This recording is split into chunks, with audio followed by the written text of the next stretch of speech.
मित्रांनो, खायला yummy yummy cutlet माझ्या मम्मीने बनवले आहेत. त्यासाठी लेले रताळे, लेले पोहे, पीठ टाकले. एकदम छान असते.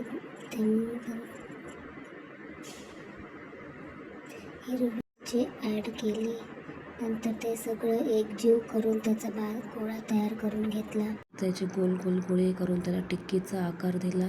नंतर सारखे अजून खूप सारे असे टिक्की बनवून घेतले. एकदम असे गोल गोल प्रकारे, एकदम असं छान छान असे प्रकारे तवा गरम केला. त्यावरती ऑइल टाकले. तेव्हा अशा टिक्की टाकल्या आणि मग खूप साऱ्या टिक्की बनवल्या. बनवल्यानंतर त्यावरती एक असं झाकण ठेवायचं 2-3 मिनिटासाठी. मग ते असं उलट्या झाकण काढून असं एक परत दुसऱ्या बाजूने भाजून घ्यायचे व्यवस्थित.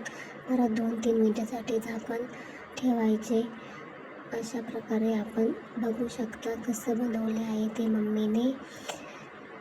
झाकण काढून परत ते असं उलटी पालटी करून घ्यायची.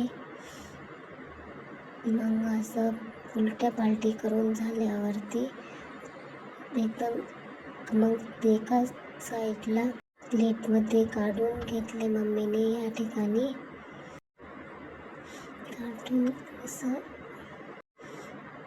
चेक करते की व्यवस्थित भाजले गेले की नाही. व्यवस्थित असं परत मग झाकण ठेवले.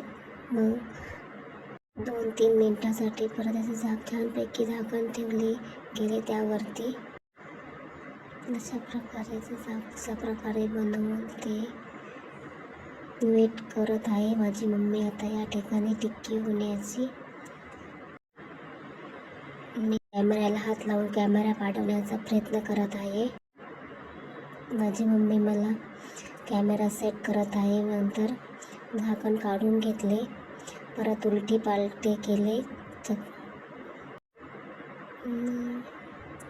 नंतर ते एका प्लेटमध्ये काढून मला खाण्यासाठी दिले.